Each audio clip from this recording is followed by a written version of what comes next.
Survey says we should be live. Let me check the Bad Crypto channel and make sure.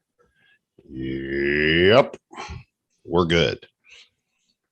Survey says. Yep, I can prove it because I can hear myself talking now.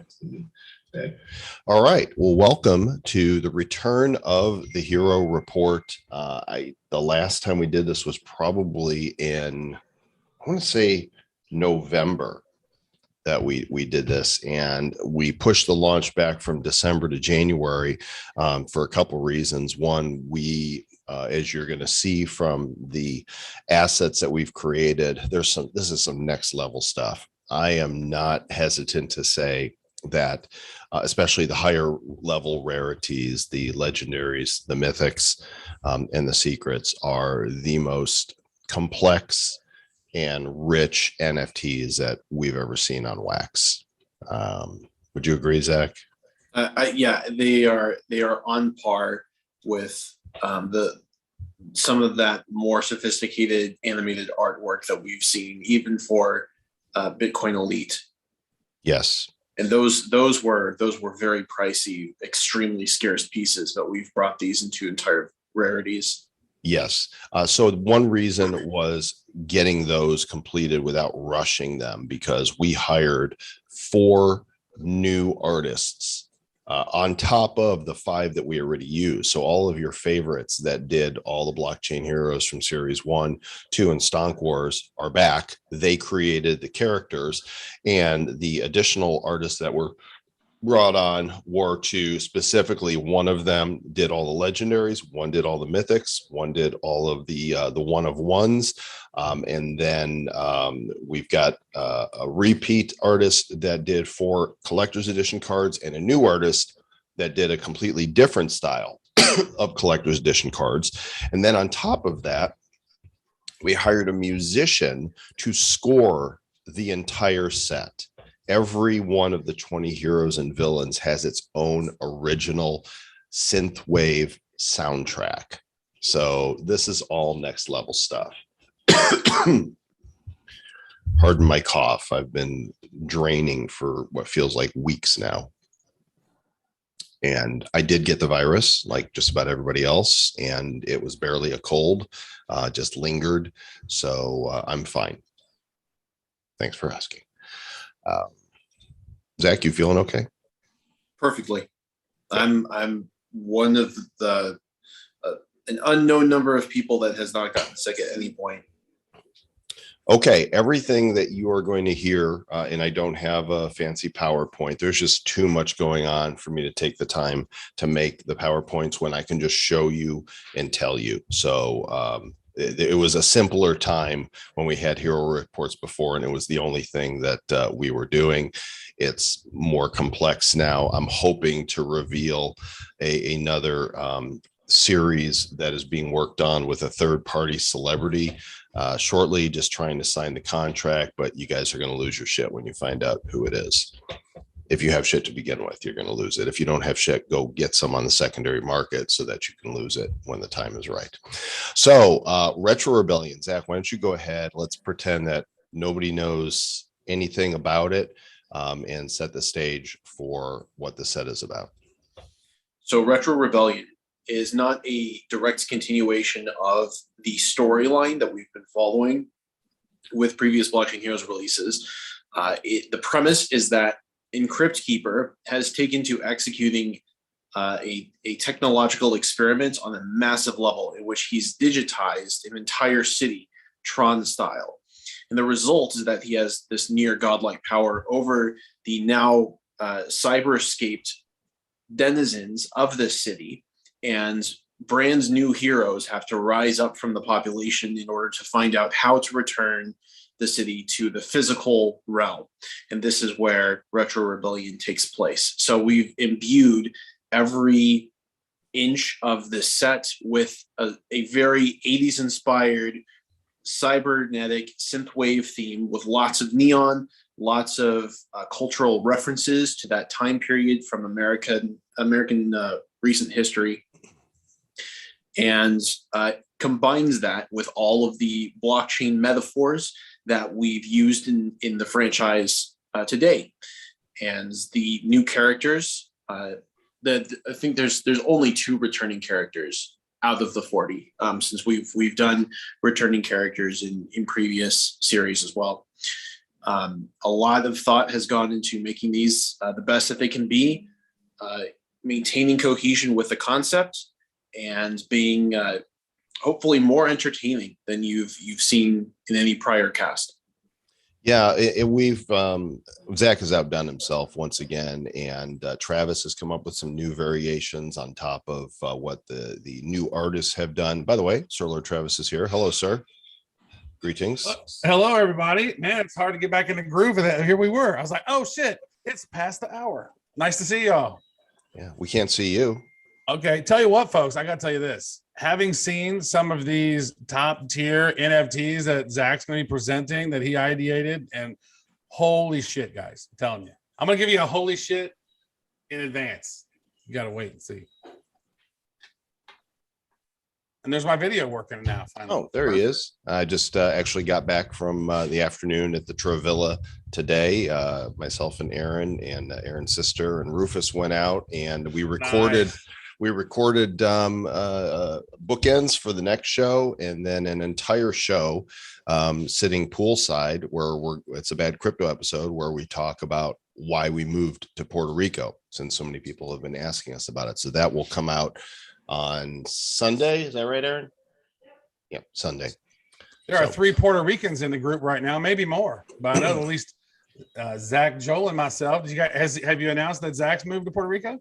Yeah, everybody knows that. I'm pretty sure everybody knows that he's on the island. We're actually, we form a love triangle because I'm in the southeast corner. Trav is more on the northeast side, and Zach is by San Juan. So we got this side of the island. About a 30-minute triangle between us, 30 to 40-minute triangle. Yeah, that's beautiful. Hilarious. So nice to see some folks, man. Jimmy, we got Mr. Strick. He's looking like Napoleon Dynamite. The more you see him, he's actually looking like his brother Kip. So for those who haven't seen it, I want to go ahead and repeat the trailer for Retro Rebellion right now. This is a good overview, and then we're going to dive in and look at all of the things.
January 21st is the day that this is all going to happen. And let me first share with you how the sale is going to go.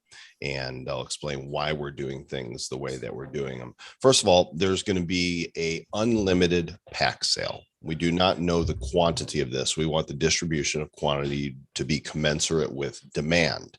And so the way this is going to work is that on January 21st, from 10 a.m. to 2 p.m. Eastern time, and then from 10 p.m. to 2 a.m. the next day Eastern time. So we catch both sides of the world. You're going to be able to purchase all you want of Hero and Titan packs. This worked really well with Draco dice, and the supply matched exactly the demand. That way everybody who wants in can get in, and we don't oversupply them. We don't undersupply them. We learned a lot. To linger on that. This has proven so incredibly effective, not just from our perspective, as the people selling the packs, but from the perspective of people who are buying, because you don't have to worry about bots snagging any portion of the supply. You don't have to worry about there being more supply than there is actually demand. Everybody gets exactly what they want, and that disincentivizes people that are not more invested in the assets themselves. So this is absolutely like my new concept of what the meta is for NFT series, especially on Wax. Yep. And we've seen it work really well with other series, for example, with Colonize Mars, where there's a lot fewer unique assets. Excuse me. But the supply is equal to what the demand is. And interestingly enough, after the sale is over, those packs still tend to go for more than when they were retail. And that's because there still is a window. And if you don't buy during that window, then you can't get them except on the secondary market. So sick of coughing. I need to turn my fan on too. Gosh, don't get your COVID on me, Joel. I don't have any COVID. People come into our Zoom, they don't want your COVID. I am COVID free. Thank you very much. Hey, Zach, talk about some of these partnerships, man, because it's like there's some really interesting stuff that's going to brew on that. All those logos flying by, like what's up with this? Well, hang on, you're getting ahead of me, Travis. Let me. All right, I didn't see an outline. I don't have. Yeah, I've got it in front of me. So we're Your going to get there. I was trying to BS over your coffin. Sorry. I appreciate that. Okay, so thank you. So once again, there will be two types of packs, Hero and Titan packs, that will be offered. This time around, the prices have increased a bit because we're offering more in the packs. So the last time we offered Hero packs, they were $9.95. And the last time we offered Titan packs, they were, what were they? 29? It was like 25 for one, maybe. And then the crate one, there was a 50 for the crate. Yeah. Okay. So these prices are not absolute yet. Okay. And the odds we're going to share with you, things are a little fluid, and we still have how many days here? 16 days. And we're going to probably adapt some things as we go. But the current price for the Hero pack is going to be $14.95. And that's going to be for a 5-card pack. We are going to do like we did with Draco dice. We're going to mint all of the cards after the sale, because we won't know how many are needed according to the percentages that are set for everything from common through Mythic. So we will know after the sale's over, we'll know exactly how many cards to mint. They're all going to go into a pool. And so when you open a Hero pack, it's just going to grab 5 cards from that pool. Theoretically, not really, the odds are not with it to happen. If it happens, you want to go buy, all the lottery tickets. But theoretically, you could get 5 1-of-1s in a pack. Not going to happen, but it could pull 5 of the unique 1-of-1 cards. That's how it's going to work. You're not going to be guaranteed any particular card. You could end up with 5 commons. You can get 2 legendaries, an epic, and a partridge in a pear tree. It's going to be whatever it pulls out of the pool, total RNG on the whole thing. The other reason the pack price is increasing is because you're going to have a chance to get a pack within a pack. And that's what Travis was referencing when we talk about the partners we've got on board. We'll talk about those in a little bit, but for now, just know we're calling that the Unity pack. Okay. The Titan pack, if you take $14.95 and multiply it times 5, you end up with $74.75. So a Titan pack is, instead of 5 cards, 30 cards. So Titan pack is 6 packs for the price of 5, $74.95. And you'll have a chance to get 5 2-card Unity packs in these as well. And again, this is going to go back to the community effort that we're going to share with you here shortly. Now, there's also going to be bonus cards. There is going to be a chance in every hero pack to get a sticker from the 40 new heroes or villains and a chance to get a classic art card. Still working on exact percentages of that. There's also going to be a chance to get a secret card as a bonus in any of these, and a chance to get one of the 8 collector's editions cards in their limited supply, as well as a chance to get a moat spawn. So in a hero pack, you got your 5 cards. You could also get a sticker, a classic art card, a secret card, a collector's edition, a moat spawn, and a Unity pack. So in the ultimate scenario, if somebody was super lucky, they would pull 11 items out of a 5-card pack. Which really becomes 12 items since there's 2 assets in the Unity pack. That is also true. And how many layers of meta can that go? It's like get a Unity pack within a Unity pack within a Unity pack. Well, that actually might happen because one of our partners might have, well, we know this for sure. Well, I'll tell you right now, one of our partners is Starship. And their sale, I think they were selling their packs for $100. Is that right, Zach? I have no idea. So Starship, they were not cheap, and 200 of those are going to drop in Unity packs as part of the community effort. So Unity packs are 2 items, Ryan, as of now. That can change, and the reason it can change is we're still finalizing with a number of partners. We've got, I think, 35. We might have as many as 40 by the time it's done.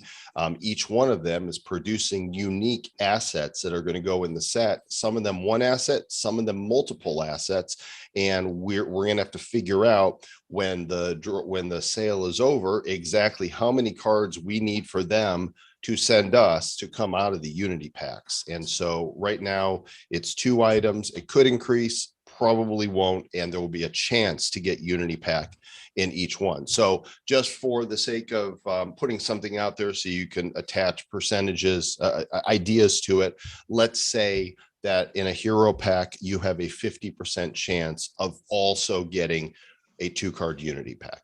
Okay. If those are the odds, then in a Titan pack, you'll have 5 chances at 50%. Each one's a separate die roll. So if you hit 5 times, you'll get 5 Unity packs. If you don't hit it all, there won't be a single Unity pack in there, but you'll have 5 chances to get them out of your Titan packs. Does that make sense? Good. Makes sense. I like that. So let me hear this again. What percent of a Unity pack will have a Unity pack in it? None. Okay. None. A Unity pack yeah, there's no chance for it to duplicate itself inside. That would just be redundant. Well, it depends on the percentage. Got a pack, and now I got another pack. I want to pack that another pack, dude. That's magic. It's infinite. It's called pack magic. It's not. It's gonna be infinite packs. So there's going to be 2 ways to buy during the sale. One is directly on Atomic with the unlimited 4-hour windows during 2 different time periods. Also, we're working with our friends over at Onesis, Hodl God, and When Staking, and their Void currency is doing well.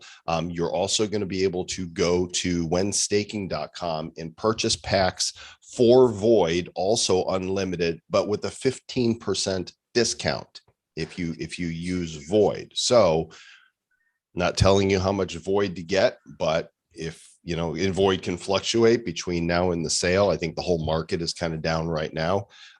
Could be a good time to stack up on some goodies. So the same packs will be available. Doesn't matter if you buy them directly for Wax on Atomic or if you use Void on whenstaking.com. But if you do buy with Void, it'll be pegged to the price at a 15% discount. And the Hodl God's going to have, I believe, 3 unique stakeable assets that are going to be in the set. So then what we're going to do is we're staging out the openings so that there's plenty of time to mint all the assets that need to go inside. So January 22nd at 2 a.m. Eastern is when the second sale window closes.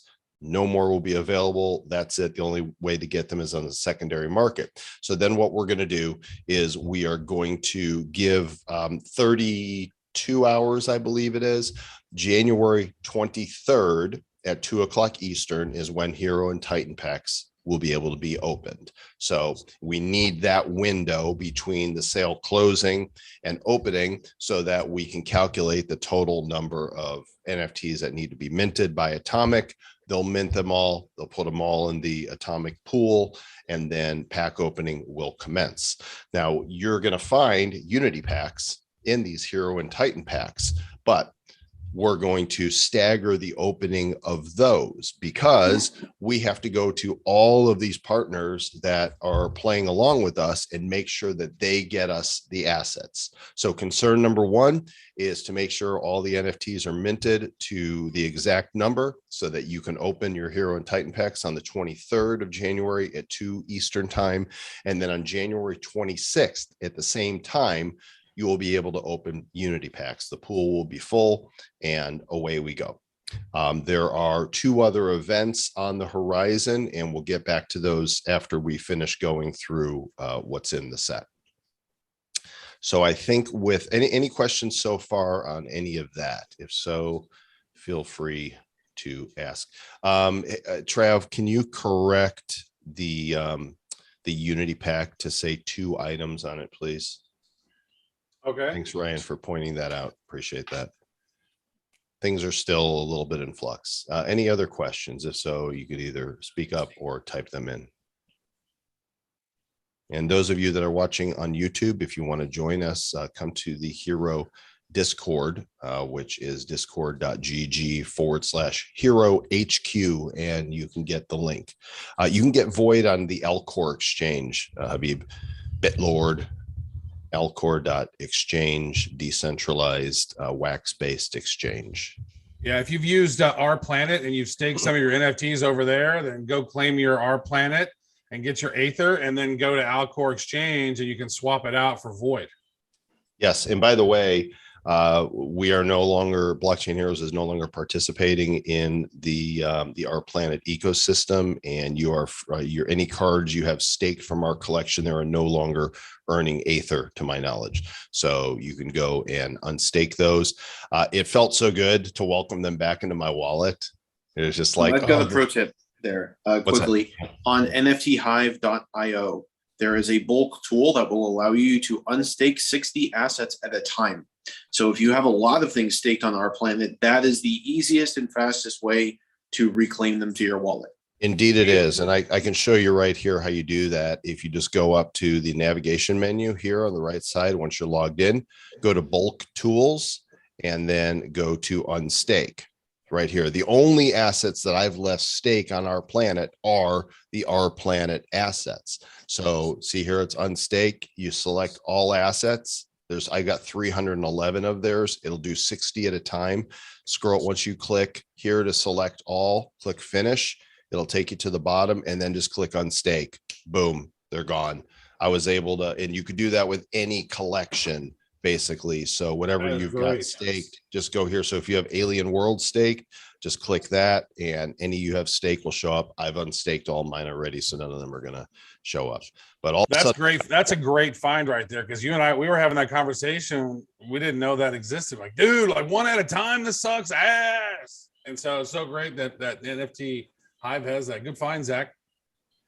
So the question Jimmy had, any percentage leaning towards specific rarities or fully random draws? There'll be fully random draws, but there's still a percentage because we're going to mint the cards according to those percentages. And right now I can tell you what the current percentages are. And you'll notice that things are a little different because we have a new rarity we're introducing that I'm going to show you. So 45% of the cards in the pool will be common cards. 20% will be uncommon. 15% will be the new rarity, which is scarce. 10% will be rare. 6% will be epic, 3% will be legendary, and 1% will be mythic. And then we have the odd cards, the one of ones, the bonus cards for classic art and stickers, collector's editions, moat spawns. But those are the numbers of what's going to be in the pool. And so when you open a pack, whatever's in the pool. So for every 100 cards, one of them in the pool will be mythic. For every 100 cards, 6 of them in the pool will be epic. 45 of them will be common, and so on. So let's take a look at the heroes themselves, and we're going to go through all 40 heroes and villains here. We're not going to go too far in depth about who they are, and I'm not going to show the backs. We're just going to go through them, and I'm going to let Zach just tell you who they are, and then we'll go through all the variations of some of them. So to quickly answer a question, Sure. He wants to know what the logic is behind leaving our planet. We didn't leave our planet. Our planet's Aether crashed because they were just constantly generating a crazy supply based off of all the staking collections that were involved. So they removed compatibility with all collections except their own. Yeah, and oversupply of harvesting materials, that, you know, all the mining equipment. The in my opinion, the last sale was not necessary, and it was more to fund the operations, and that led to the market just falling out. So Wait, so are we having a beef with them? no, we have no beef. Should we do a rap battle? I think we should do a rap battle. It's everybody. I think Okay, that I think what they're doing now is the community is going to decide which collections are in there. We have nothing to do with it. I mean, if the community wanted to vote for heroes or Bitcoin collection or whatever to be in there, that's up to the community, but they want the community to drive which ones are going to be stakeable. So let's do it. Start with our signature characters. So Gridmaster was the first hero to make a name for himself in the now digitized city of Turingville. He appears to have mastery over the grid in a way that no one else does, except perhaps in Cryptkeeper. But at the same time, his identity is as anonymous as Satoshi's himself. It's clear that he's not Satoshi because his brand of action is entirely different, but he's incredibly reliable for appearing where needed and doing so in a flashy fashion that is not always represented by his choice of outfit. And I want to note here that we have a new template that Travis and Zach came up with together, and Travis designed. Now, Retro Rebellion is the feature. The Blockchain Heroes logo is up in the upper right corner, and the nameplates are more on point for the Synthwave set. So nicely done, fellas. All right, let's move on. Here we go. Virtual Virtuoso was building towards a future as a varsity football star. He was a very talented runner, but those dreams went out the window as soon as football went out of fashion due to his now inability to access the field. So he developed a new skill, which was command over non-fungible tokens. And he's generated this virtual posse to follow him around and serve as his backup team.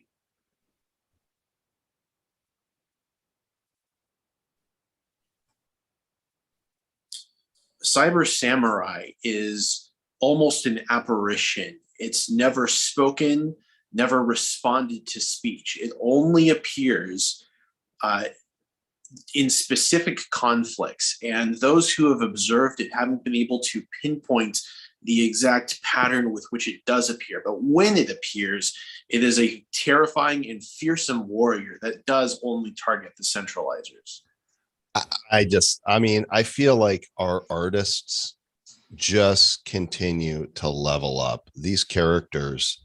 And what I really like is the subtlety of, if you look behind him in the right here, is that like a hologram over here? That does appear to be a hologram, yeah.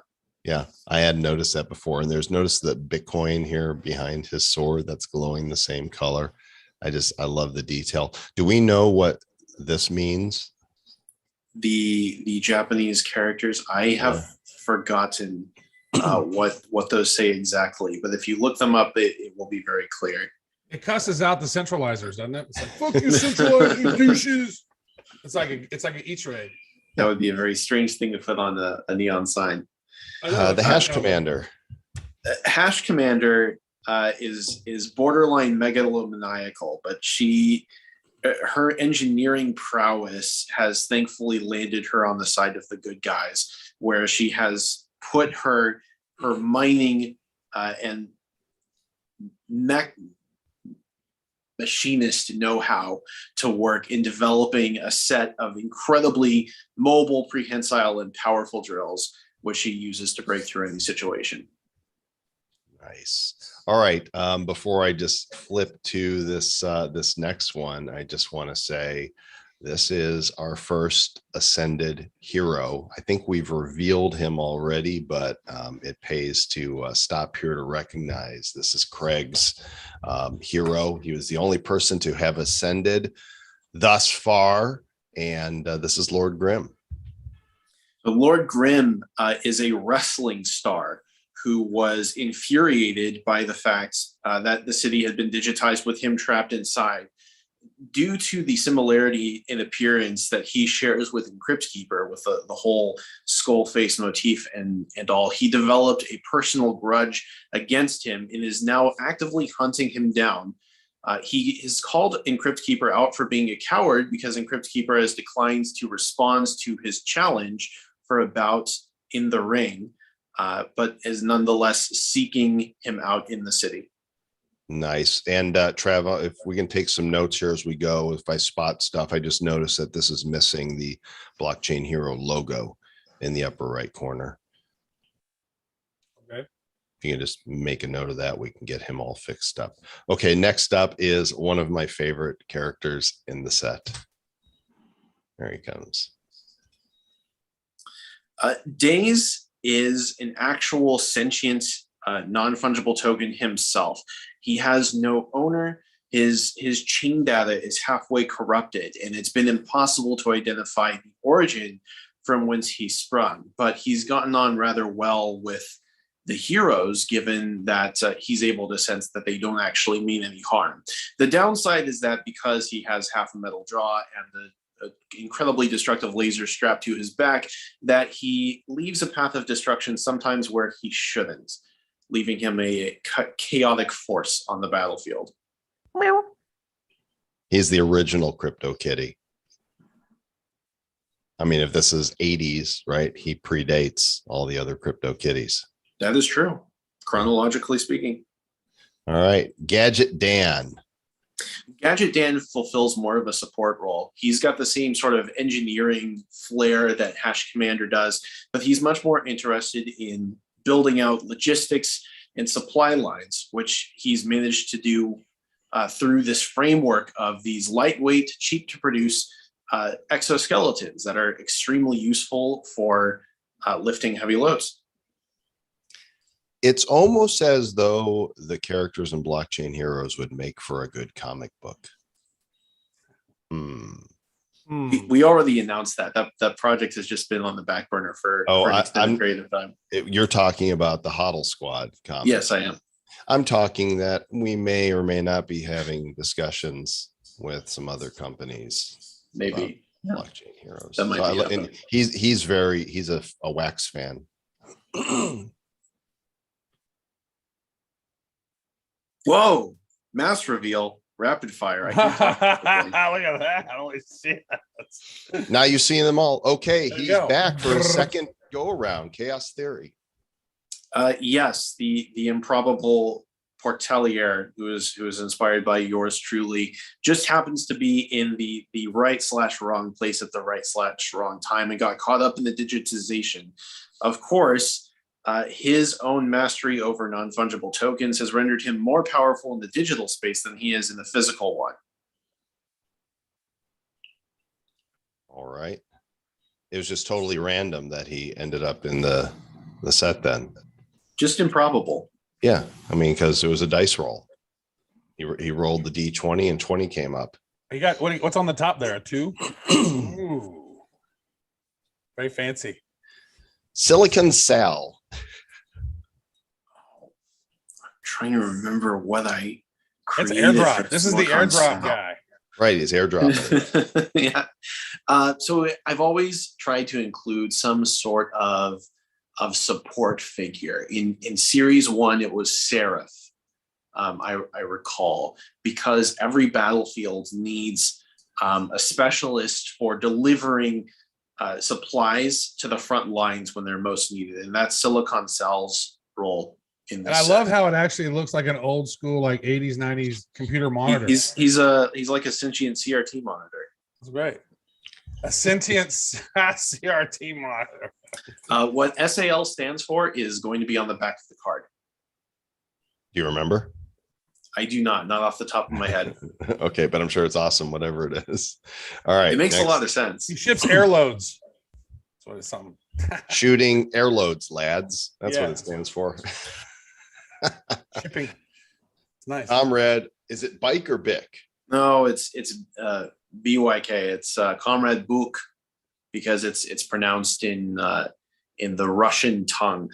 So he's an expatriate from the eastern lands who had come to the west in order to settle down into a more quiet career in a more quiet environment. But of course, when he was caught up in the digitization as well, he had no choice but to battle against the centralizers, employing all of his previous military skill in attempting to rectify the disaster that he's been thrust into.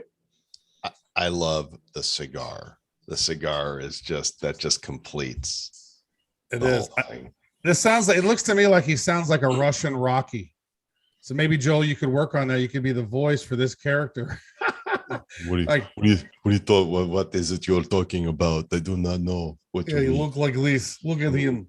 I just want to highlight that he's one-handing a squad assault weapon, which is not something that a normal person is capable of doing. I can handle this. And I'm surprised he doesn't have a beer in the other hand, frankly, or something. You know what I mean? Like, just insert one there. He's too busy. I mean, the bullet would hit it and the beer would go everywhere, and that would just piss him off. He's got to pull up and hold his cigar here soon. Oh, this guy, Teef.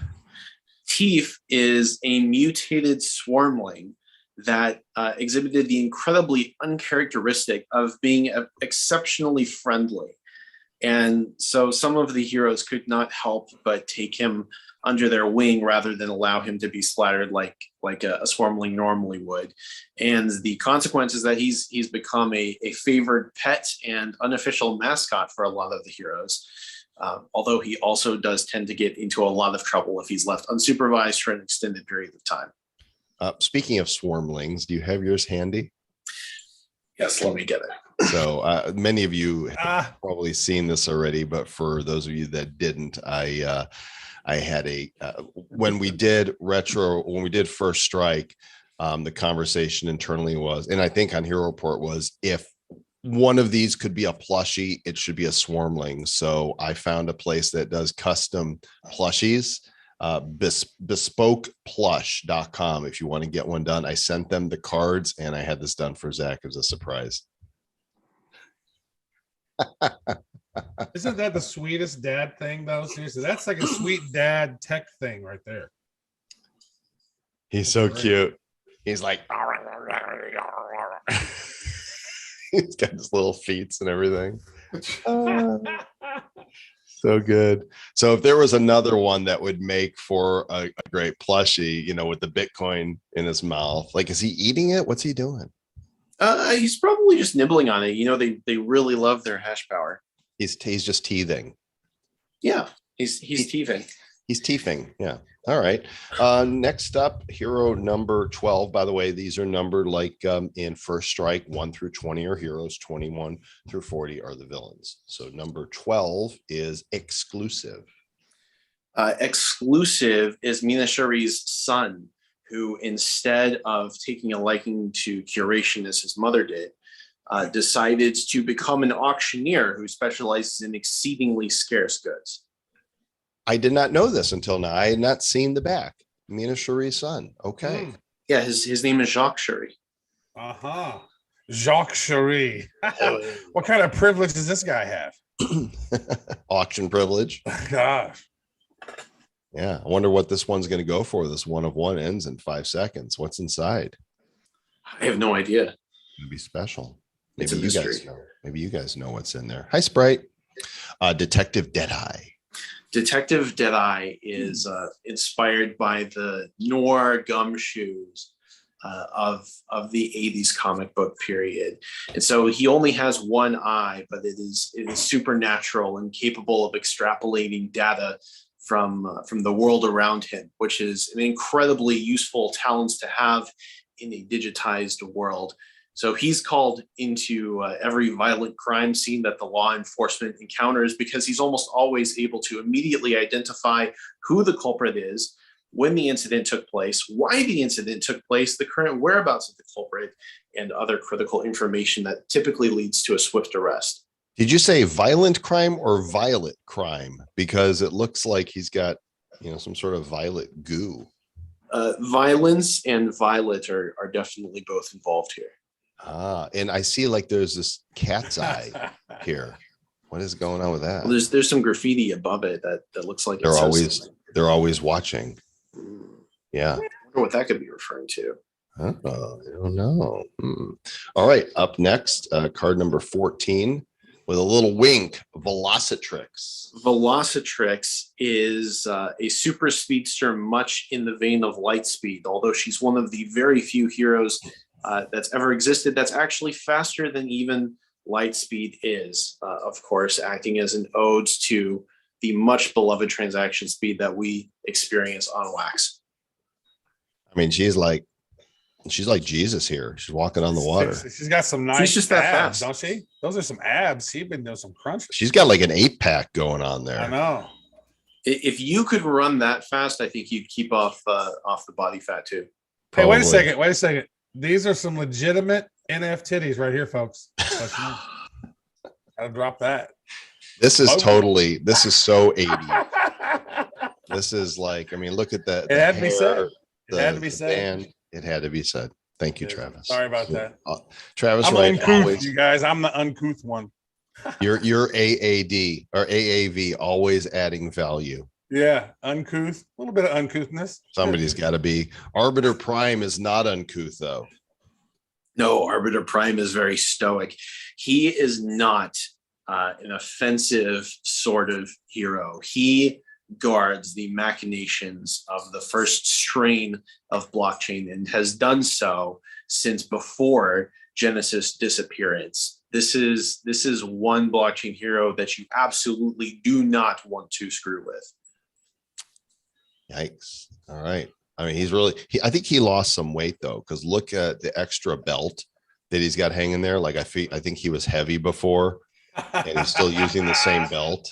That's a pretty good assumption there, Sir Lord Yeah. Joel Comm. I like that. He's working out with Velocitrix and he's on a new diet. So he's got that going. What's his book titled? Bitcoin and what? What he is holding is a hard copy of the white paper. Printed Really out with big a letters. very large font because he's got old eyes. That's great. Nice. Okay, this is interesting because this is part of a set within the set. Yes. So Signal is a virtual DJ. If you've gained any familiarity with the growing popularity of Vocaloids in real world Japan, they have a phenomenon where these fictional characters become actual pop stars that have actual concerts. And so Signal is basically broadcasting a 24/7 signal across cyberspace with her band. She's part of a band called Oh Node, and alternating between songs that her band has created and other hits of the period. Nice. All right. And we'll see the other two band members here shortly. But first, Pepperoni Paul. Pepperoni Paul is an incredibly unassuming delivery boy, but when Genesis disappeared, he gained superpowers such as incredible speed and flight, but he didn't really know what to do with them. And it wasn't until he was caught in the digitization that he was forced to figure out how he could use them to attempt to save those around him. What is the reference on the pizza box? Sturdy. It is a reference to the infamous Bitcoin pizza. Nice. And of course, the eyeballs that are hovering around him are minions of ResFeed. Yes. Yes. Yes, we've seen the iBots before. iBots. Which hero? I know we've seen them. Which one were they with, or which villain? Ocularia. Ocularia. That's right. They were everywhere. Faceless. Faceless is a masked free runner who has taken to the city rooftops, but nobody had ever seen him before the digitization. So he's maintained a level of anonymity akin to that of Gridmaster and Cyber Samurai. But he's incredibly swift, incredibly talented at navigating the complex urban landscape of Turingville, which is the city that Retro Rebellion takes place in. He's like a parkour expert. Yes, and the only double amputee character, maybe the only amputee character we've had so far. Nice. Parkour. Bionic now. Yeah. He's a bionic parkour amputee. Yes. Wow. With no face. With a no face. Correct. Okay. No face. No face. That is number 18. The remaining two heroes are the other two members of the band Oh Node. So Plux is the band's bass player. He plays a one-of-one instrument that is known as a Merkel bass, which allows him to produce chords and tones hitherto unheard by mankind, especially in this digital age. Jimmy's heard it. I bet Jimmy's heard it. Hey, Trav, you know what I think That might would be a fun? Fat Jimmy amp there. I was just going to be say, a Fat Jimmy amp. I think it is, bro. I was just going to say, Travis, on the common card, if you want to put a little FJ in the corner as a subtle nod to yeah, Fat Jimmy, that would be awesome. Oh yeah, put a Fat Jimmy. I got a Fat Jimmy sticker. Love it. So that's Plux, and then the final band member is our drummer, Sync. When the world's most talented drummer died, a wealthy benefactor ensured that his brain would be preserved, and they managed to hook it up to a drum machine, because a drum machine on its own was capable of following instructions, but it didn't have the kind of human ingenuity that could produce the fantastic rhythms that titillates. So that combination of talent and machine has created an even more superior rhythm machine that now rounds out Oh Node. How the hell did you come up with that? I mean, I've heard a lot of stories tonight, but that. Yeah. Wait a second. You don't smoke weed, do you? I do not. Man, could you imagine Zach smoking weed, you guys? Like, he's going to be like, whoa, then I came up with something. That's what I thought too. But I tried and I did not have a good time. Oh, man. Got the wrong strains, bro. Oh, no, you didn't. Habib was all shaking his head on. He's like, "Yeah, it does." my experiences with edibles were either just giggling fits or being incapacitated for several hours. So right, or really hungry. Well, that is the 20 heroes, and of course, since Encrypt Keeper is the prime villain, he is card number 21. He's back. He has also abandoned his cybernetic zombie horde in favor of the immense power that he has developed as a reality hacker, now capable of directly modifying the code of cyberspace that now surrounds him. And his ability is to the extent that he is effectively able to call on these digital nuclear detonations on nearly a whim. And it's unclear why he hasn't simply wiped out Turingville already. Hang on, I lost my little screen share thing. Let me pull that up again. So wait a second. Describe Turingville. What's the significance with Turingville? Turingville is the city that he digitized. So everyone that's inside it, the villains were either accidentally inside it or plans to be inside it. And then all of the heroes were reactions to being trapped in cyberspace in this now displaced city. There may be some not familiar with the Turing test, Turing. Do you want to talk about what that is briefly? The Turing test is a test that's applied to artificial intelligence to determine whether it's capable of passing off as human. Thus, Turingville. Welcome to Turingville. All right, next up is our villain, a Kickflip Omega. Kickflip Omega only cares about one thing, which is how much this is going to sell for immediately after it's sold out, which is why we're not doing a limited sale. That being the only thing that he cares about, of course, means that he is a force of havoc upon everything to do with non-fungible tokens. And he really doesn't have any time for you if you care about anything other than making a quick buck. There you go. Just flipping NFTs. Next up is Chainbreaker. Chainbreaker has been subject to enormously successful misinformation campaigns and has developed an extreme hatred of all things blockchain as a result. He very truly believes that he's actually doing the world a moral good by destroying it wherever he encounters it. And he earned his moniker by developing the supernatural ability, a unique one, to actually break down immutable data, and a unique weakness that has not yet been replicated. And his nod would be to the Pat Benatar 80s song, Heartbreaker. You're a chain breaker, block staker. Right, Jimmy? Right? That was good. Yeah, Jimmy liked that. Yeah, he digs it. All right, Dr. Dupe. Look at that. He's making NFTs. Or Dr. Dupe screenshot and mint. Dr. Dupe is a maniacal super genius who is capable of developing any machine that he can possibly imagine. But thankfully, he fell for the same kind of bullshit that Chainbreaker did and decided that the best way that he could get back at the NFT world was to screenshot their precious tokens as if we care. Right. Right click, save as. Right. Exactly. This is when anytime you see somebody on Twitter saying right click save as, after this, you need to post this image of the NFT in your wallet and say right click save as this bitch. Doesn't work. Degen Dino. A Degen Dino's always got a new coin or a new project to sell you. And it's up to you to decide whether you're really willing to trust that reptilian grin of his. Although it does seem to be paying off, he does seem to be finding enough patsies that he's able to keep showing up in fancy new suits and seedy lounges. He's got his pistol there. There's a revolver in his pocket. Oh, yeah, of course.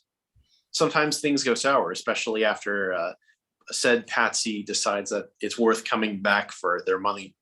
Very good. Okay, next up is Knight Errant. Knight Errant appears to be the rival to Cyber Samurai. The only thing that every one of Cyber Samurai's appearances shares in common is that Knight Errant is also on the battlefield. Knight Errant is half of the time a guard for certain institutional structures, and half of the time he is actually seeking out otherwise innocent civilians on the streets. All right. Next up is Pentagonist. Pentagonist is the definition of a black ops agent, some sort of government goon. Nobody knows exactly what agency he works for, only that he's on the payroll, and he's typically about getting his hands dirty, insofar as wearing gloves to prevent them from getting too dirty. So is this a nod to the Pentagon? Is that what this is? A nod to multiple things to do with federal entities. Five Eyes. Mm-hmm. Yep, You've heard of blockheads. This is a Pentagon head. I'm just saying. Ransom. Ransom is a digital ghost that specializes in haunting electronics. There had been urban rumors of such a phantom infecting televisions here and there, but nothing too serious until a horrible mass of poltergeist took over a discount electronics shop just on a random street. That's since become what appears to be his haunted headquarters, from which he spreads his spectral influence. Spreading spectral influence everywhere. Is that like that's like a TRS-80 Model 3 back there behind him over his on the left side? Is it? I wouldn't know. It looks very much. That's a really cool character right there. And this looks very much like it could be a Tandy Model 1. This is some dated stuff right here. Caliber. This may be the most badass villain in the set. Caliber is a metal monstrosity that soars the night sky and appears to rain fire down at the most unpredictable of times. Sometimes it seems as if there's a deliberate target. Sometimes it seems as if he's merely spitfiring the street. But there's no question that as far as the average Joe is concerned, Caliber is one of the most dangerous and terrifying entities to actually see in person. You're telling me. Comrade Misha also probably would not like to encounter in person. Comrade Misha actually came to Turingville because he was hunting down an old accomplice whom he believes had defected from the military forces that they were once in together. That's the only reason. Yes. In fact, the backgrounds to these two characters are not identical, but very similar to each other. So it's sort of like they are actually engaged in an active firefight together. Rhett's like, bull and bear. Got it. Nice. I like to point out, because there's a really nice detail here, which is that because he has actual bare arms, he can't pull the trigger with his paws. So the triggers are actually hooked to a mechanism behind his back. But he has a right to bear arms. He has a right to bear arms. Yeah. Is that on the really good? Is that in the flavor text? I hope that's in the flavor text. I don't know if it is. Oh my gosh. Now I have to go look here. Let me go look really quickly in the back. Let's see. Comrade Misha. Misha is a patriotic soldier from the East, a grizzled special forces veteran, and a champion of the distant commissariat. He's actually off duty, hence his visit to Turingville. Once he heard that a certain loose end from his past had turned on him, he traveled to the other side of the world to tie it up. Forget what you've heard about different kinds of bears. Fighting back and laying down are not advised. There's nothing in there about the right to bear arms. It was the low-hanging fruit, but you guys got it now. You got it here. I don't always like to pick out the low-hanging fruit. I'm sorry. I know. That's me. I go for the easy play. Ether Beast. In this cyberscape, the power, the unchecked power of a certain strain of blockchain has manifested into its own abomination.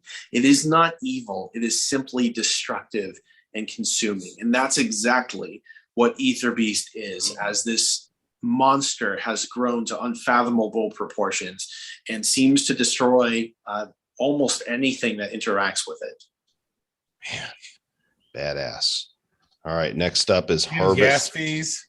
Baroness. Harvest Baroness is a hunter of everyone that is adopting blockchain power. It's her duty to seek out and harvest for her own overlords what she deems to belong to them, regardless of any surrounding context, regardless of who's doing it in the first place. She's very much indiscriminate in her work, which she both takes seriously and is quite good at. Weapon on her. What I really love here, and what Bitlord just referenced, is if you look at series 1, most of the characters, they're in a standing pose, and they're not action cards. And all of these cards now, there's some sort of action taking place, which really plays into the higher variations that you're going to see here in just a bit. The False King. The False King is a disgraced imposter of Genesis, having attempted to seize his throne, identity, and prestige for himself.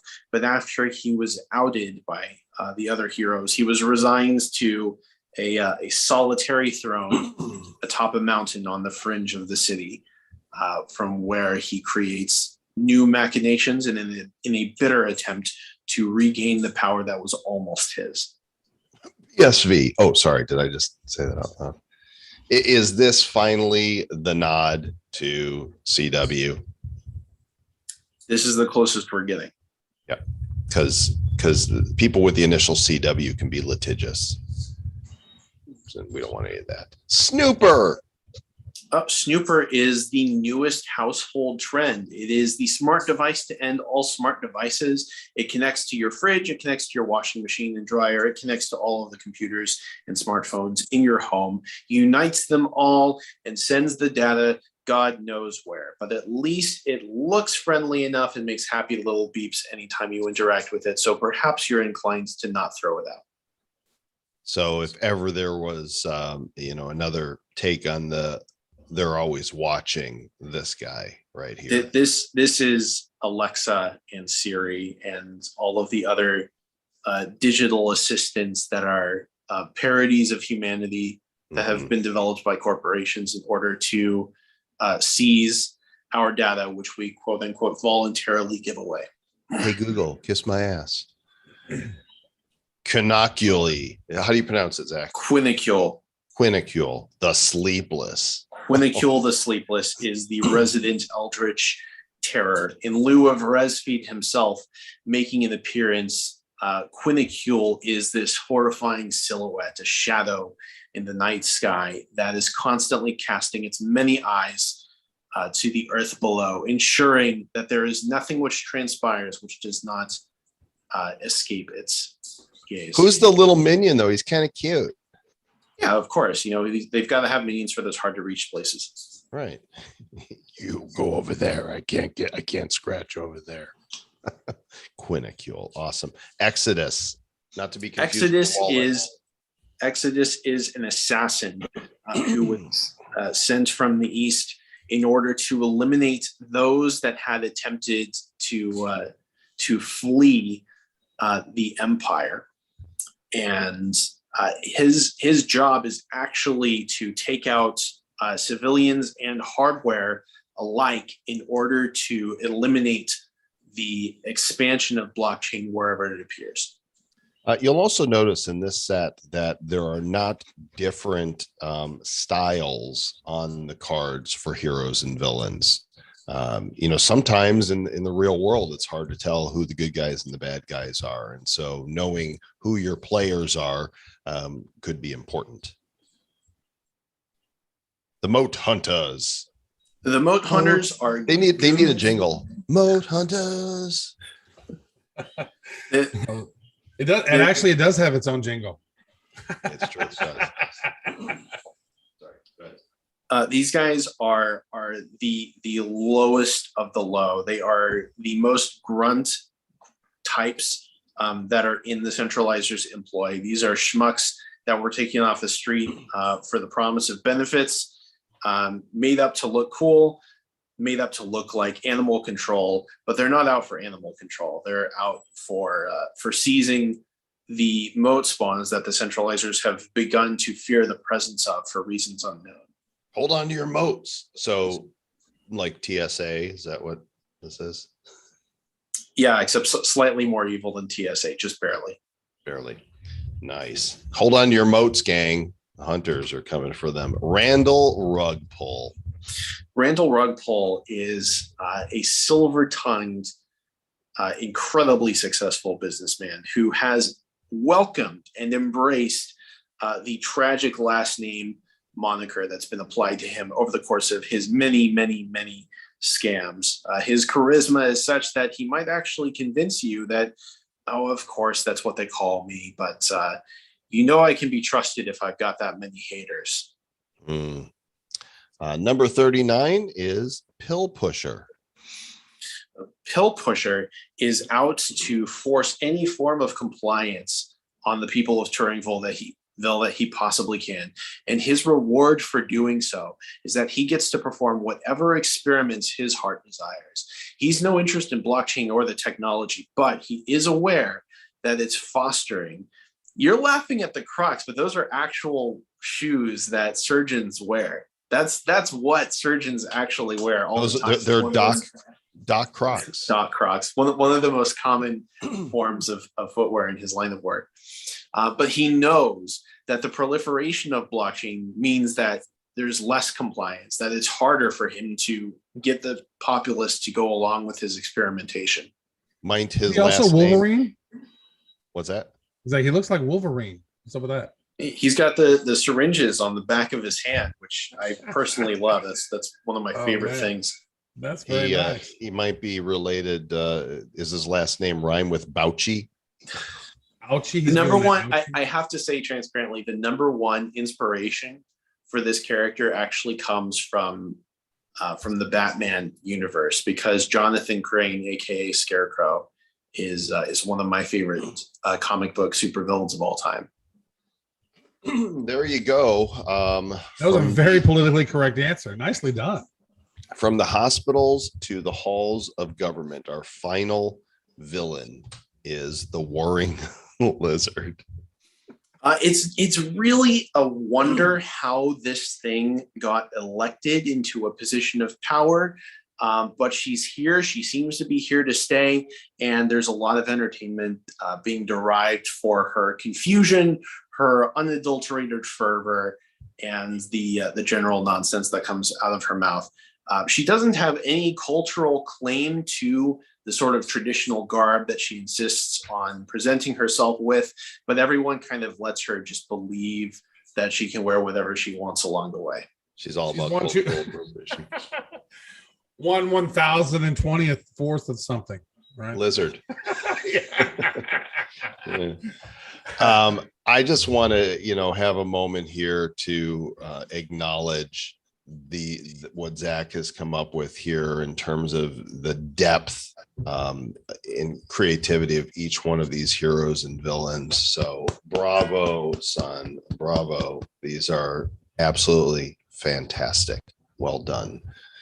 So let's go ahead and look at some of the variations of these same heroes and villains, beginning with, and I'm just going to show you a few of each here. We're not going to go through all of them, beginning with the uncommon. The uncommons now have a title, not just uncommon. This particular variation is called Pixel. Do not adjust your monitor. That is, it is supposed to appear pixelated like that. Quite intentional.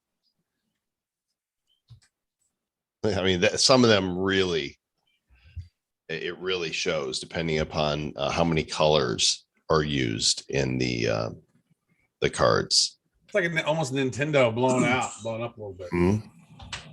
Bleep, bloop, bloop, bleep, bleep, bloop, bleep, bloop, bloop. So those are the uncommons, are the pixel variation. Next up is the new rarity that we did not have before, and it is the scarce rarity. So it will be between the uncommon and rare in terms of how often it will show up. And this is called Sunset. This is one of Travis's new designs. All about that synth wave, 80s vibe, colors and neon, as Zach directed. So there we go. Here's a few of the villains. That one popped out really well. Yeah.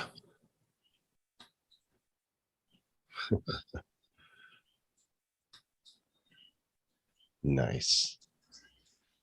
So that is the new scarce rarity. And next up, that's scarce. Replacing the rare Da Vinci's and street art, we've got a new variation that Travis has come up with, and this is the first time that rare cards will have any type of lighting effects to them. So I'm going to pull this up here so we have some more villains to show. Every variation from rare up are going to be MP4s that are going to loop. You're not going to see the loops here. I'm going to have to keep playing them to show you. But this is what we call grid. I want to linger on that for a moment. You said that everything from rare up is animated this time around. Correct. So there are significantly more, like the vast majority of assets are animated this time. Yeah.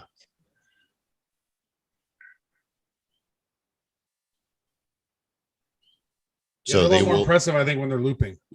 Yeah, they'll loop. I can't. I can put it on repeat. Let's see. Yeah, that works.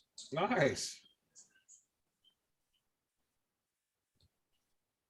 Little kind of like a hologram map grids and of the city of Turingville and them, and it's a little wild thing. And this is rare. These are animated for the first time ever. So these will actually be gifts. They will be? These are gifts, yeah. Pretty sure. Let me do a quick look at it here. Nope, it's an MP4. Okay, MP4 it is. So, I mean, well, I don't think think originally this was going to have music added to it. I think that's why they were MP4s. Yes. No, these do not have the music.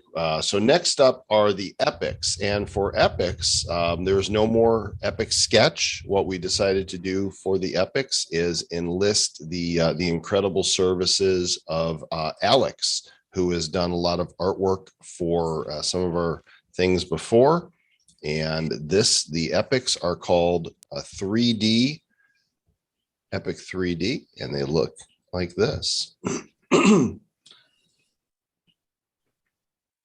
do you guys think of that one? If you guys like that, throw down a comment. I like that. Those are beautiful. Next level epics. Alex is he's really amazing. There's Lord Grimm.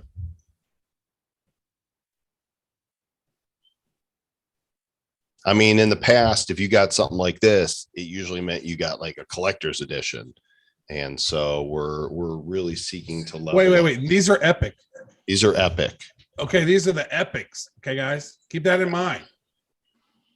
Yeah. This is middle quality level shit. Look at that. Yeah, when you open your packs and you start seeing all this movement pop out, it's going to be like, oh shit, what did I get? Let's see, let's look at one more.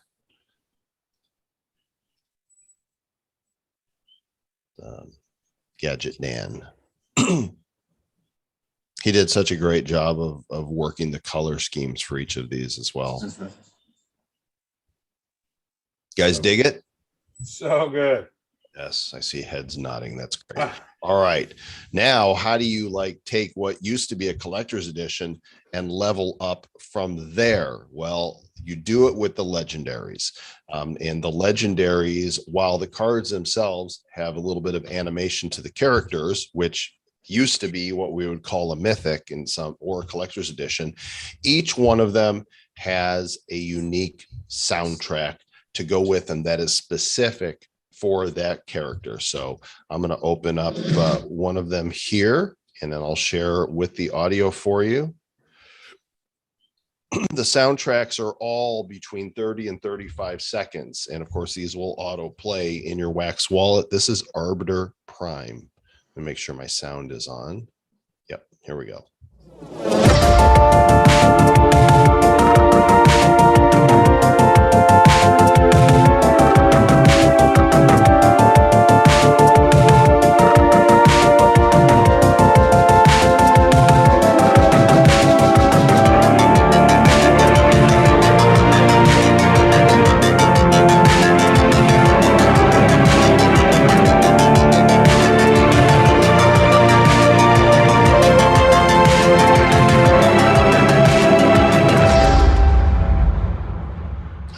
He's drawing and the Bitcoin is outlining there. I mean, these are going to be big NFTs too, right? Because of the music with it, these are probably 30 to 40 meg cards in many instances. So let's check out. He was boogie. Was he doing dance? Was he doing Tai Chi?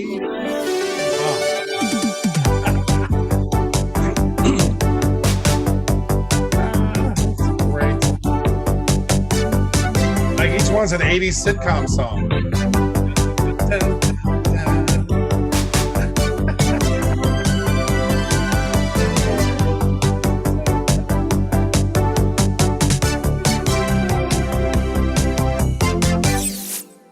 Yeah, so I want to highlight that almost every single one of these was specifically directed by me. These are all original pieces. These were not grabbed off of a website.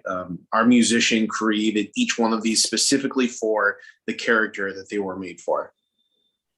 Let's check out. And that, my friend, is badass.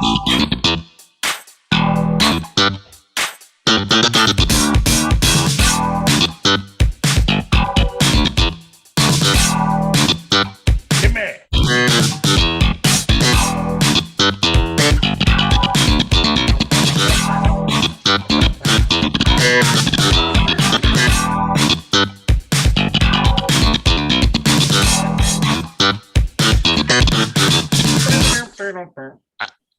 Apart from M Blue writing entire songs, right? Him and Yoshi to write entire songs to be released as NFTs. I'm not aware of any collection that has created original soundtracks for their characters.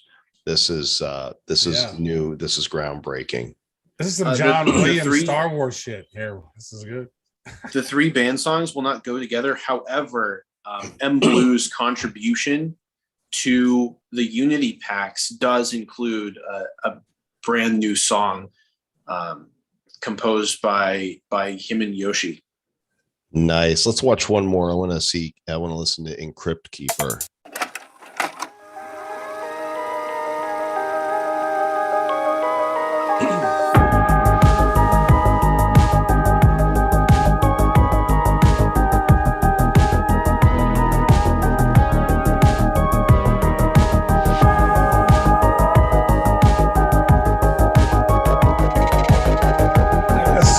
Depth. I love that with the different layers.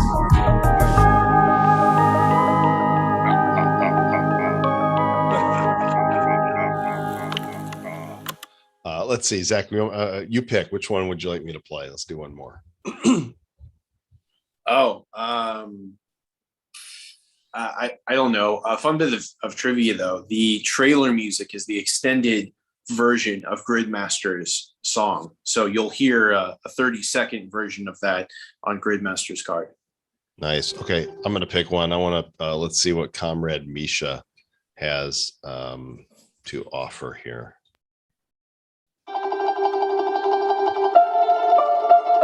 Nice.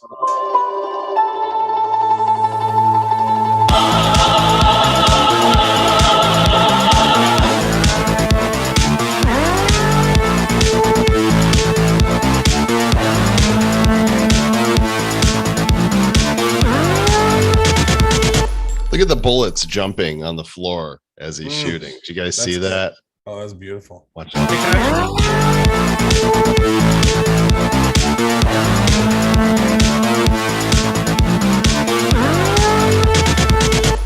Yeah, let me pick Ether Beast. Okay, let's go to Ether Beast. That's Ether Beast is gas fees.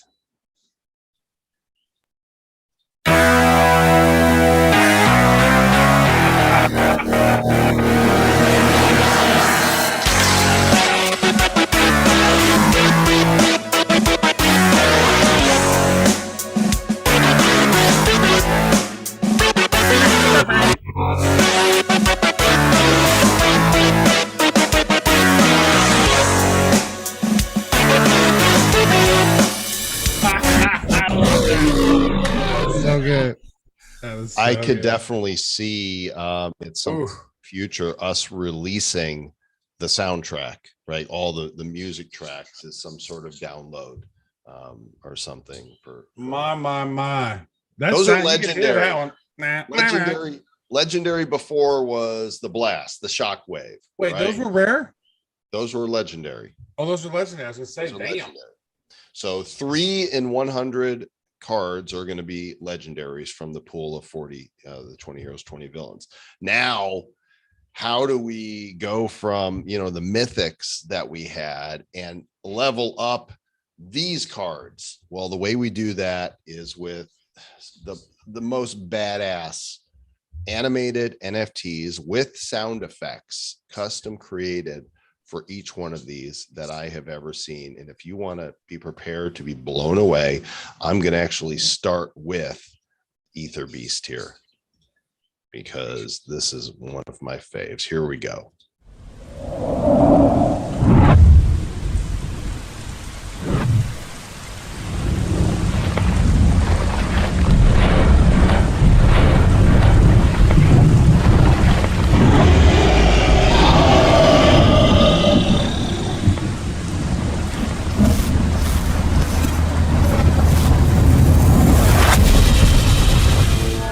That's a freaking NFT, gang. Dude. That's What? That's a an cinematic journey. Fucking 30 seconds. That is storytelling right there.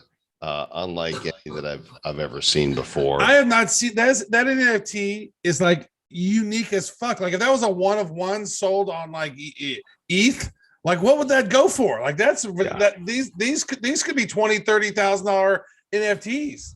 A shit ton. Okay, check this one out. This is the Encrypt Keeper Mythic.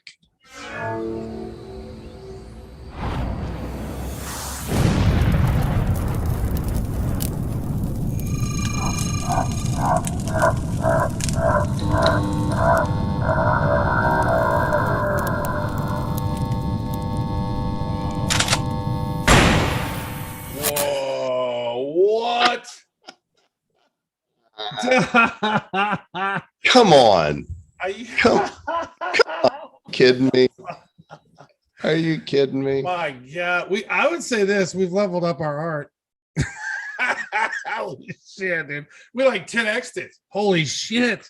All right, check this. This is your first time seeing these, isn't it, Travis? This is our first time seeing that one. I haven't seen all of them. All right, check out the Days Mythic.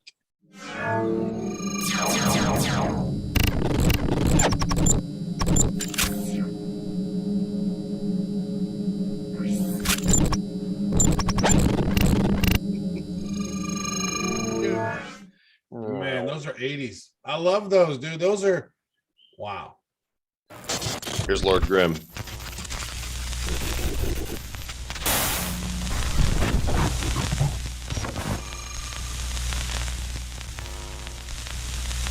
Wow, Craig is all grown up.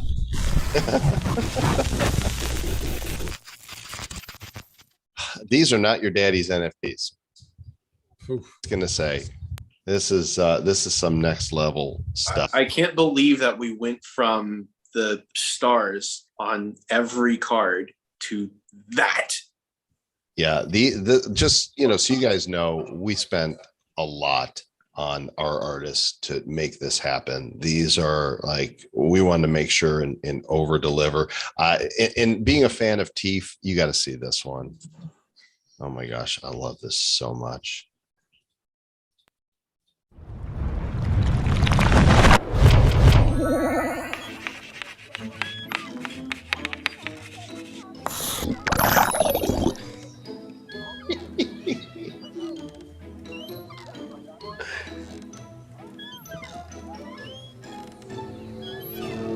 I love the little soundtrack behind him. Dude, each one is a little, it's its own little short movie film thing, right? Yep. It's like a quick little looping thing. Like that's.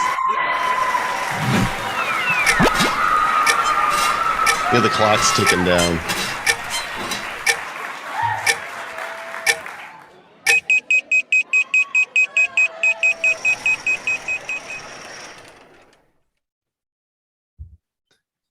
I'm really curious. Is anybody familiar with any other NFTs that have this kind of storytelling?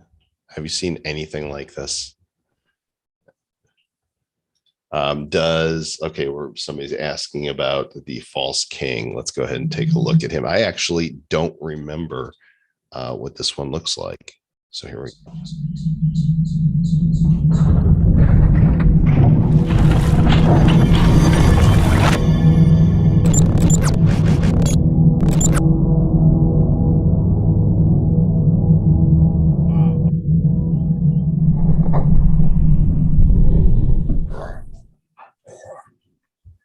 Dude. We're going to do one more.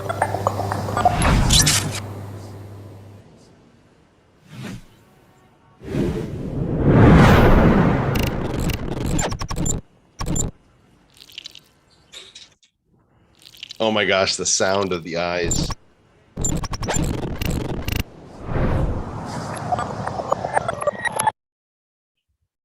So fun. Are you shitting me? Telling you, man. Telling you. All right. So Hey, I got a request. While I'm thinking of it. Yeah.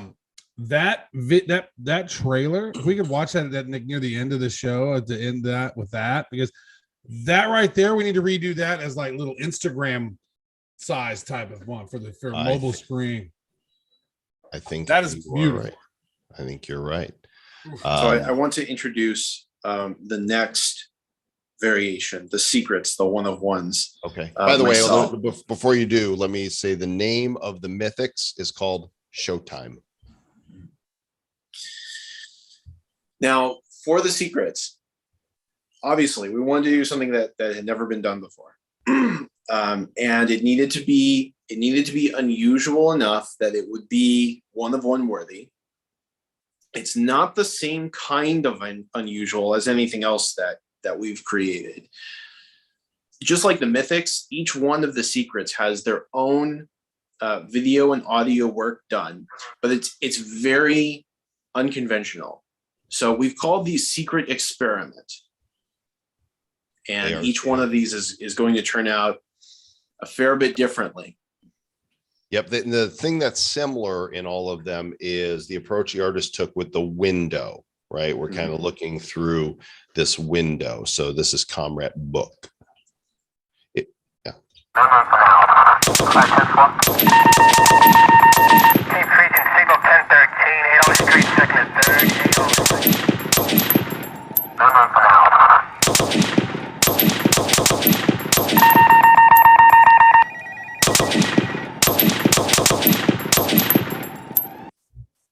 There you go.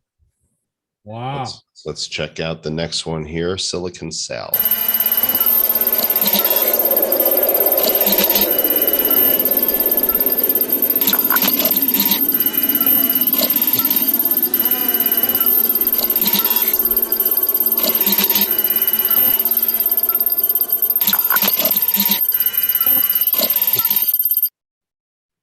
$20 seconds. Again, you'll know that you got a one of one when you see this windowed card. Now, go.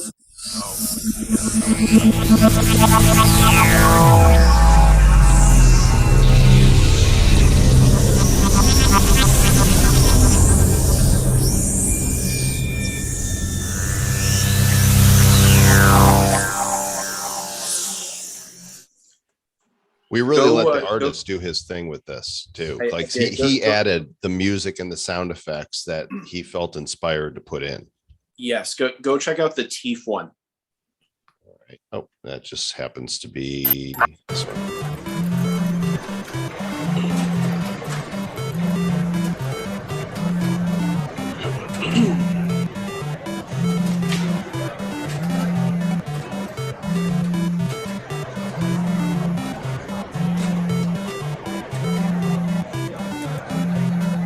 Love it.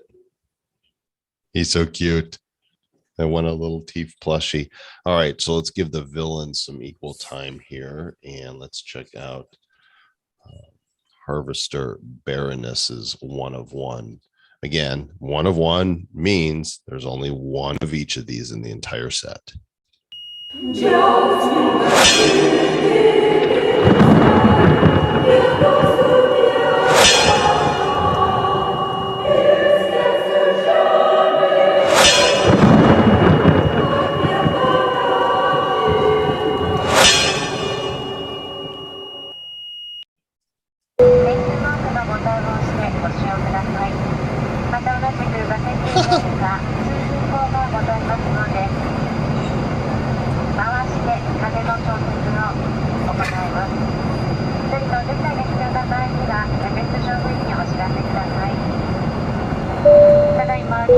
It's like he's hovering right outside my airplane window.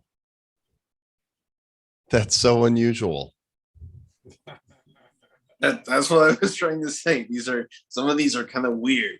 Yeah. They're weird in an interesting way. It's like a false king. It's like a Twilight Zone shit. Do you ever see that Twilight Zone episode where, like, yes, with the John Lithgow. John Lithgow, Lithgow, right? yeah. Tales from the Crypt or one of those, yeah. Exactly. Okay, so Secret is called Experimental. And then we've got 8 collector's editions cards that will be, they're not one of ones. But wait, there's more? Yep, there's more. Wow. There's 2 different styles of 8 collector's edition cards, 2 artists that did these. One of them is the artist that has done our previous collector's editions cards. And so these are a little more cartoony, different type of feel to it. Here's one for Chaos Theory. And then the other artist did 4 different cards and took some really unique liberties. We did these in a landscape fashion. And so here is the Comrade Misha collector's edition. Let's see here. Let me resize this so it fits good. There we go. There should be audio with this one. No? Okay. I don't think so. But he is badass. This one is the Cyber Samurai.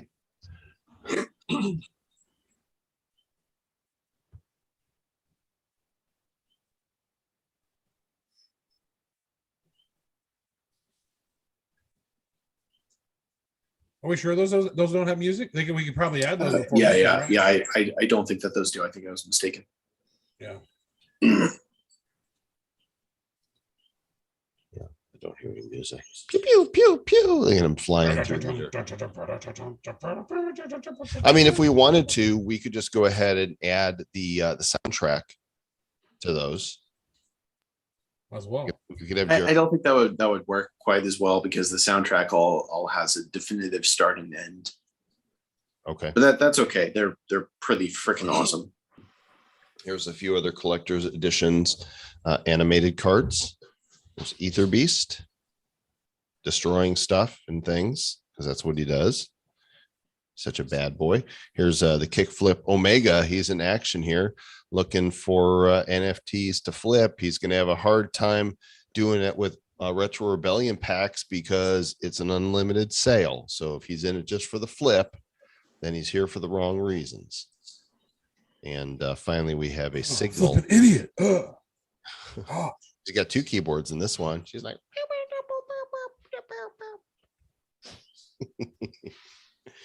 Oh my gosh. Okay. What I don't have to show yet, because we're still working on getting them uploaded here, are the new moats.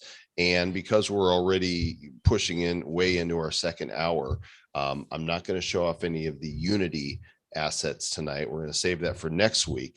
But I do want to let you guys know, I want to go through the list of partners that have either already delivered assets to us or have confirmed that they are in process of delivering assets to us for the Retro Rebellion set.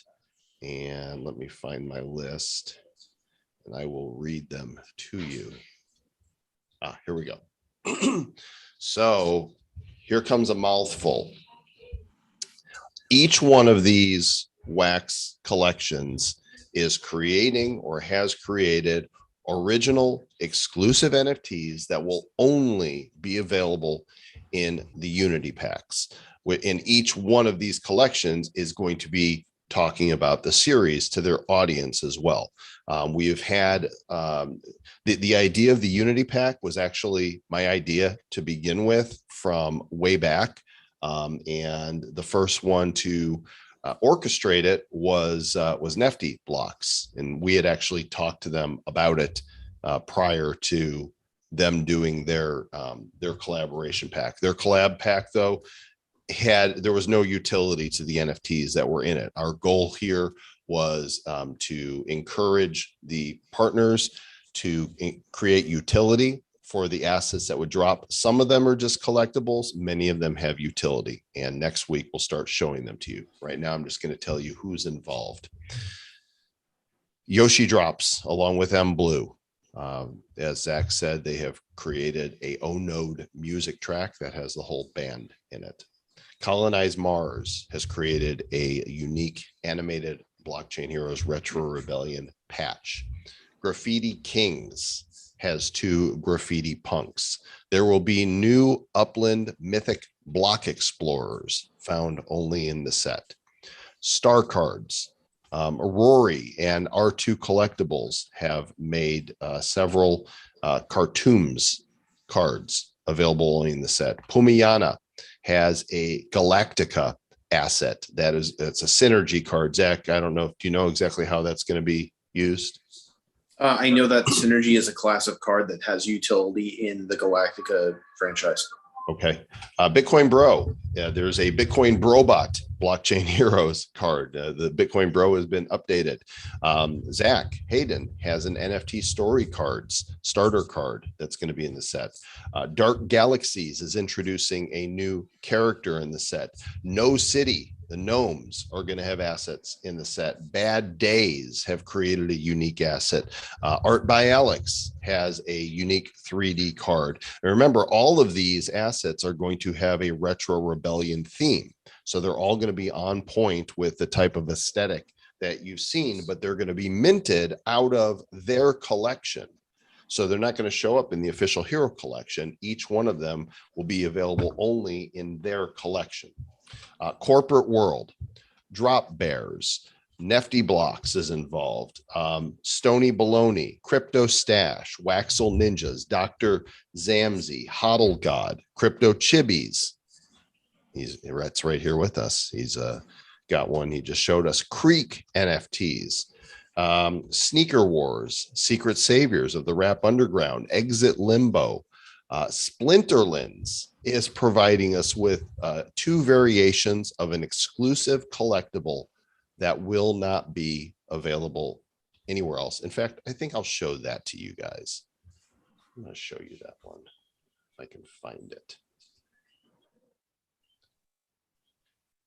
Let's see, what is that Splinterlands? Yeah, that's not a big deal at all. An exclusive Splinterlands asset in Unity packs. Which they're calling it a collectible right now.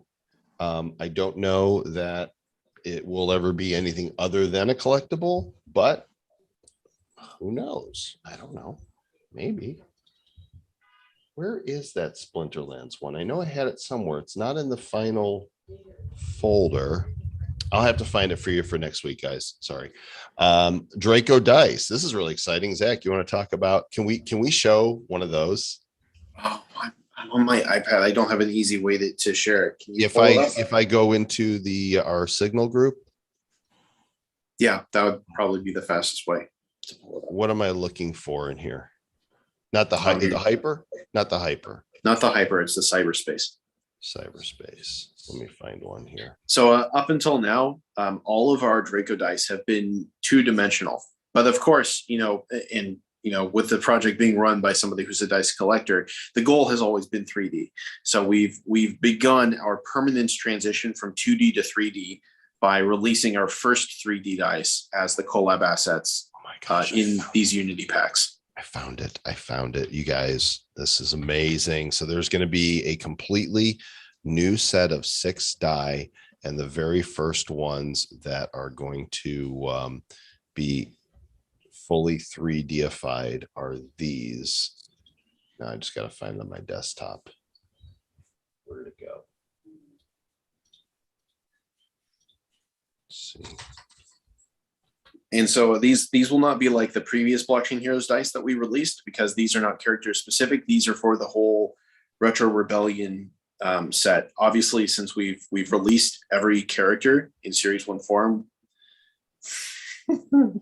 Look at this. Look at this badassery that our team has come up with. So there will be 6 die, 4, 6, 8, 10, 12, and 20s of the cyberspace format, and they are going to drop in Unity packs. Now, here's the really exciting thing about this, is that because we're creating these as 3-dimensional assets, that means that they're also game ready assets. Game devs don't have to make their own dice models. They can just use the ones that we create, and that further lowers the barrier for blockchain game development, because not only do they have assets that are ready to be integrated into the code, but they have assets that are ready to be just popped into Unity or Unreal. That's unreal. Yeah. Except Yeah, it's it real. is.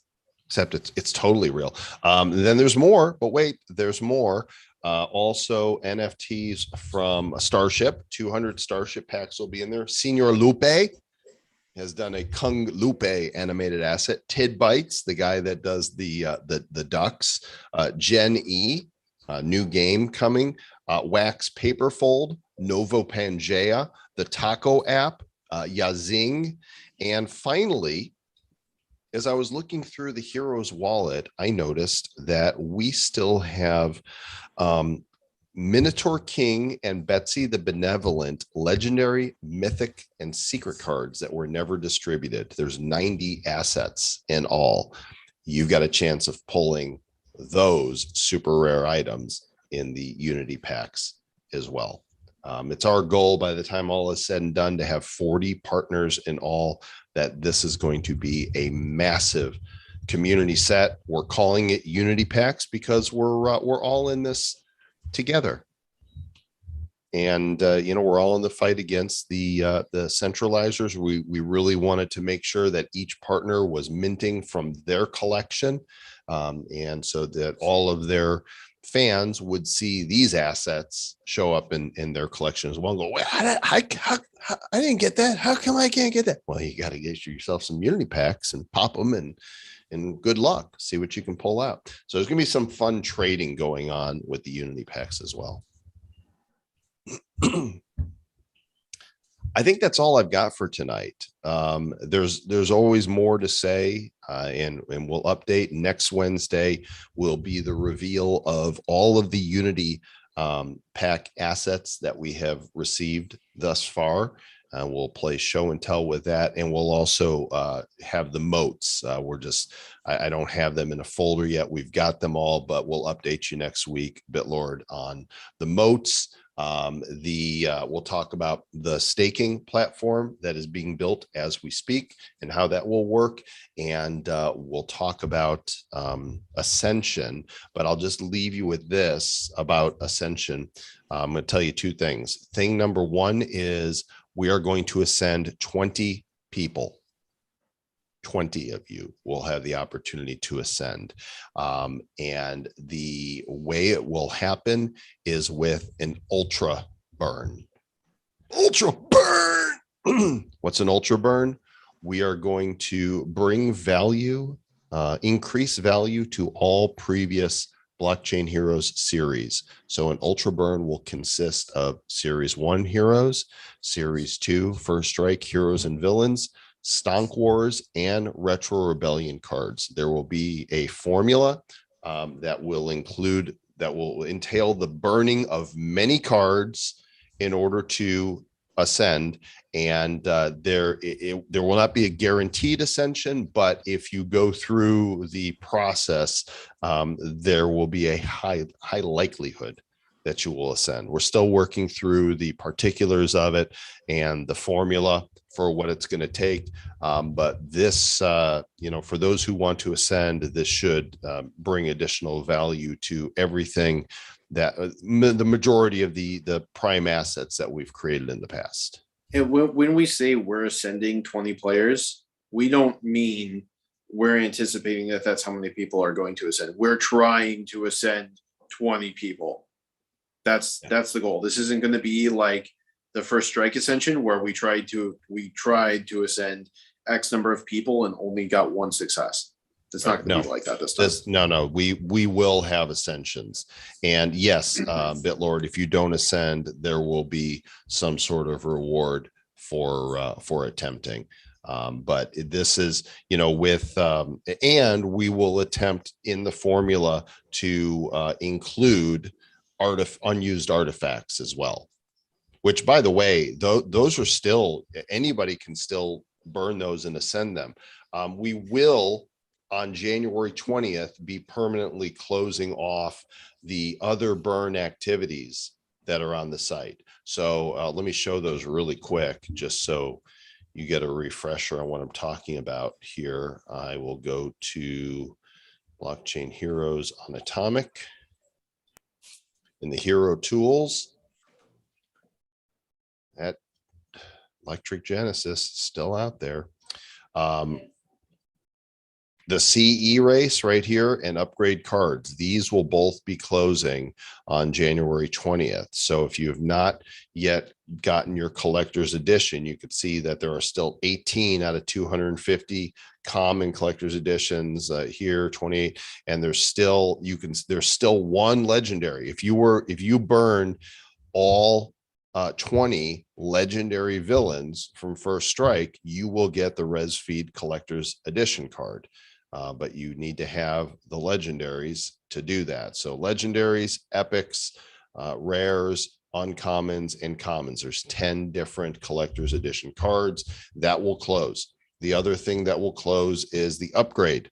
So if you have an abundance of cards that you want to upgrade, 5 commons make an uncommon, 5 uncommons make a rare. This is all First Strike cards. So and these are randoms that you get. So burn any 5 epic First Strike cards and get a legendary. Let's have some giggles right now. We'll go to, let's see what duplicates I might have here. Now that I've unstaked everything from our planet. Come on, load up. Let's go to epics. Yes, I have. All right, so we got a Richard Stahlchild, a Pones, a Crash Flow, a J-Rec, and an Admiral Banks. And we're going to upgrade them. I will get randomly one of 40 legendaries. It can be a hero. It can be a villain. I don't know. Here we go. It's been a while since I've done this. Here they go. Buy cards. Buy. I just got back from our planet. Now you need to go. Yeah. And the resulting card is a legendary Phomobius, a heist variation. There we go. So this tool will also close on January 20th, and there will be no more opportunity. We have not yet decided if we're going to close the existing artifact ascension tool or not. We need to talk about that internally. So far, there have been 24 attempts at ascension, which means we should have had 2.4 people ascend, but we only had 1. Yeah. All right. Any questions before we call this an evening and leave you on your merry way?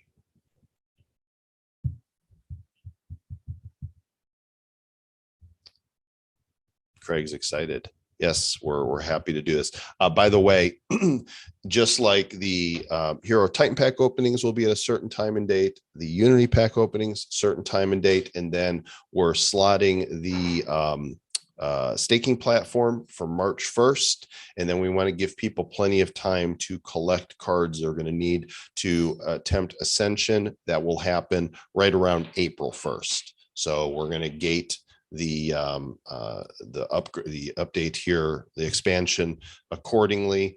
There are a couple more things I want to show you guys really quickly, and that is I should have announced this in the group. I didn't know if I had an opportunity to or not, but on the Quid app, Stonk Wars is now available. And if you go into Quid, you'll see we are the #1 collection right now. Stonk Wars is ahead of everything else. Game of Thrones, Marvel, Star Trek, Panini. We are the top collection. And they have done some really very, very cool variations here on many of these cards. And you could see here, they do say mintable. We are in conversation with them, and they are talking to Wax about how to make it so that the mintable NFTs can show up in the Wax collection. So these are going to pop out of nowhere eventually, and people are going to be like, wait, where the hell did those come from? And a lot of them are mintable, a lot of them. I mean, look at this, like this Doge Burris common. There's 7,500 cards in the set. They're all mintable. The sketches, 500 of each. of the Stonk Wars one, 2,500 of the Warp Speed collection. More there's an Elon Dusk sketch. There's only 500 of these. You can get one. You can pick it up for 75 cents. So if you don't have the Quid app yet, I've been buying them myself. I've been like I top up my wallet and buy them, and because I want to be able to have one collection to keep and one to mint to wax that I may choose to sell. I don't know. Maybe It's so cool to see other different variations, other artists doing stuff on it. You know what I mean? Yeah. Yeah, they've really run with it, and they want Retro Rebellion. But I told them no Retro Rebellion until the existing cards are mintable from Series 1, First Strike, and Stonk Wars. So that they're motivated to get that done because they know that their audience is really responding to Blockchain Heroes. The Limpo sale went really well. Also, if you had an opportunity to go check those out on Polygon. Let me connect my wallet here. Hang on a sec. Let me not share my wallet with you.